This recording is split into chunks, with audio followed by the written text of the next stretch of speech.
Hello বন্ধুরা, আমি মন্দিরা আর আমার চ্যানেলের নতুন একটি ভিডিওয় তোমাদের সকলকে জানাই অনেক অনেক স্বাগত। আশা করছি তোমরা সবাই ভালো আছো।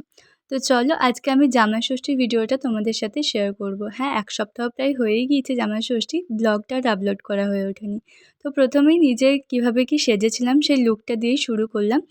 একদম সিম্পল সেজেছিলাম, কিছু গোল্ড জুয়েলারি আমি ক্যারি করেছিলাম, ব্যাস এইটুকুই। আর খুব সকাল সকাল উঠে রেডি হতে হয়েছিল, কারণ আমাদের গ্রামে হচ্ছে গিয়ে খুব সকাল সকাল পুজো হয়ে যায়।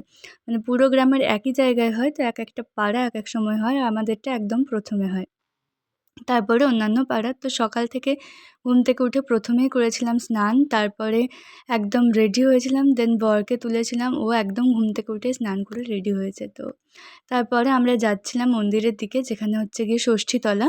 তো ষষ্ঠীতলা আমাদের বাড়ি থেকে একটু যেতে হয়, তো সেখানেই যাচ্ছিলাম। আর বাকি সবাই চলে গিয়েছে পুজো দিতে, আমরা একটু লেট ছিলাম, তাই মা বলল যে তোরা পরে আয়, আমি আগে চলে যাই, কারণ মাকেই পুজোটা দিতে হতো তার জন্য। আর আস্তে আস্তে আমার পাড়ার রাস্তা ধরে আমরা এখন এগোচ্ছি, আর এটা হচ্ছে শিব মন্দির, আগেরগুলো ছিল বিষ্ণু মন্দির, দুর্গা মন্দির আর রটন্তী কালী মন্দির। তো চলো, আমাদেরকে বেশ কিছুটা হাঁটতে হয়েছিল, আর তারপরে চলে এসেছি আমরা ষষ্ঠীতলার একদম কাছাকাছি। আমি এখানে ভাবছিলাম পুজো হয়তো হয়েই গেল নাকি, মানে চুপচাপ ছিল চারিদিক। তারপর গিয়ে দেখলাম যে না, পুজো হয়নি, তবে প্রায় শেষের দিকে, কারণ আমি তখন গেলাম। তারপর মাকে খুঁজছিলাম, আর মা বসেছিল হচ্ছে গিয়ে এই যে এইখানে। তো মাকে জিজ্ঞাসা করলাম পুজো কি হয়ে গিয়েছে? মা বলল যে না, পুজো হয়নি, তবে প্রায় শেষের দিকে। এরপর ছিল পুষ্পাঞ্জলি, ব্যাস তারপরেই পুজো কমপ্লিট। আর এদিকে সবাই বলাবলি করছে যে যে নতুন বর দূরে কেন? তো তারপর বর এলো কাছে, চলো ওখানে পুজোটা একটু দেখো।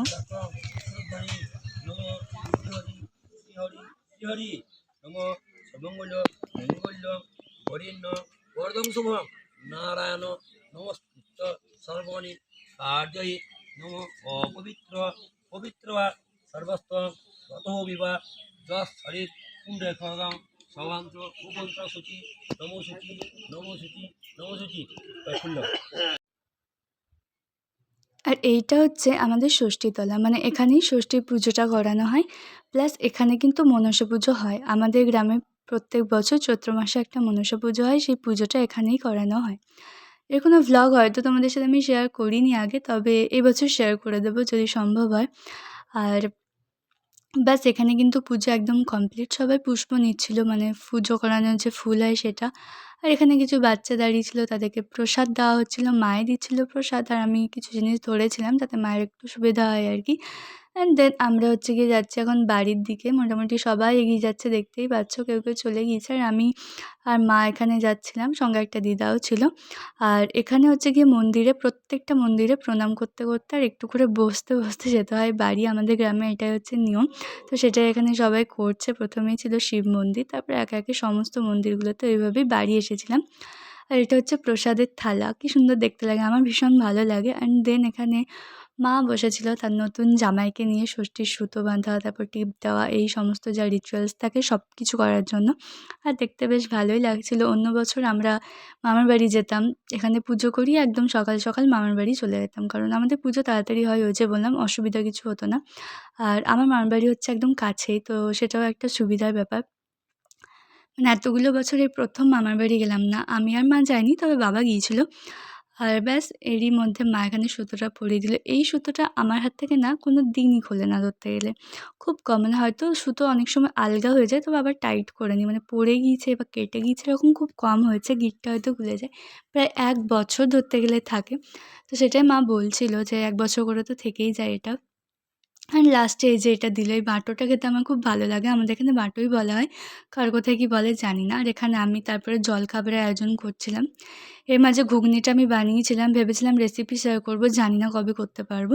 তো লুচি আমি এদিকে বেলছিলাম, আর মা হচ্ছে গিয়ে এখানে লুচিটা সেঁকে নিচ্ছিল। আর তাহারই মাঝে এসেছিল চিনি, যাকে ফোঁটা দেওয়ার জন্য মা সকাল থেকে অপেক্ষা করছিল।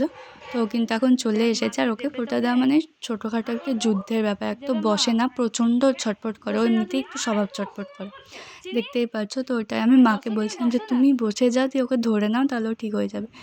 মা বলছে ওকে আমি ঠিক করে দিতে পারবো। তো এখানে মা একদম কানে ধরে ওকে একটা টিপ দিয়ে দিল ষষ্ঠী। আর এইরকম দেখতে লাগছিল চিনিকাও, খুবই কিউট। আমরা সবাই, মানে তোমরা হয়তো আগেও দেখেছো ভিডিওতে। আর এরপরে এখানে একটু হালকা করে ব্রেকফাস্টের ব্যবস্থা করেছিল, জলখাবার আর কি। জামাই ষষ্ঠীর স্পেশাল। তো লুচি করা হয়েছিল কিন্তু বীভৎস গরম ছিল। খাওয়ার অবস্থা কারোরই ছিল না। আর এখানে সুন্দর দেখতে, দেখতে মিষ্টি এগুলো আমি হচ্ছে গিয়ে পছন্দ করে নিয়ে এসেছিলাম। আর ছিল ঘুগনি নিরামিষ, যেটা কিনা আমি বানিয়েছিলাম। কারণ মা তো আজকে একদম ভাত-টাত খায় না, পুরোটাই নিরামিষ, তো সেটাই। অ্যান্ড দেন চলে গিয়েছিলাম রান্নার জোগাড় করতে। তার মাঝে আমি বানিয়েছিলাম এই চিকেন সরি পনির সাটে, আমার চিকেন বলে, বলে এমন অভ্যাস হয়েছে। আর যার রেসিপি কিন্তু আমার ইউটিউব চ্যানেলে দেওয়া আছে, তোমরা গিয়ে দেখে নিও। ফেসবুকেও দেওয়া আছে, যারা ফেসবুক থেকে দেখছো।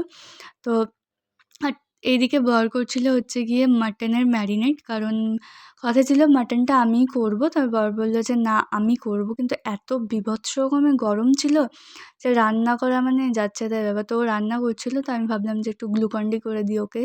তা আমিও খেয়েছিলাম, কারণ আমিও টুকটাক রান্না করছিলাম। তো সেটাই ওকে দিতে গেলাম। আর তারপরে ওর যা কাজ, খেলো কিন্তু একদমই কম, অর্ধেকও খায়নি। বাকিটা পুরোটাই পড়েছিল। দেন আমাকে বলল খেয়ে নিতে। তো আর এদিকে মাটন রান্না কমপ্লিট, মানে রান্না কমপ্লিট নয়, কমপ্লিট ওই কষানোর কাজটা কমপ্লিট। এদিকে জল গরম হতে দিয়ে জাস্ট প্রেসারে দেওয়া ছিল।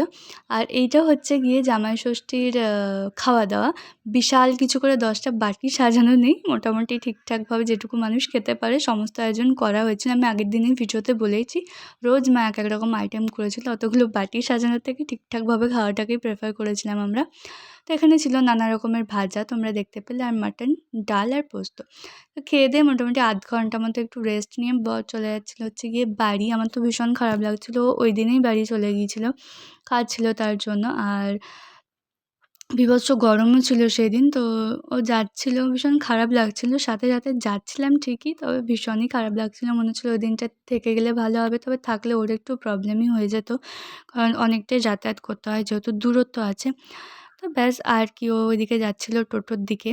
টোটো ছিল, দেন টোটো করেও যেত সাঁইথিয়া, তারপরে তো ট্রেন, ঠিক যেমনভাবে এসেছিলাম সেইভাবে। আর ও একা একাই যাচ্ছিল। ১ম এ ভেবেছিলাম কি যে আমিই দিতে যাব সাঁইথিয়া পর্যন্ত, দেন চলে আসবো। কিন্তু এত গরম ছিল আর সারাদিন ওইভাবে খাওয়া-দাওয়াও ছিল, খাটনিও ছিল। আমি আর পারিনি। দেন বলে দেওয়া হয়েছিল হচ্ছে গিয়ে টোটো।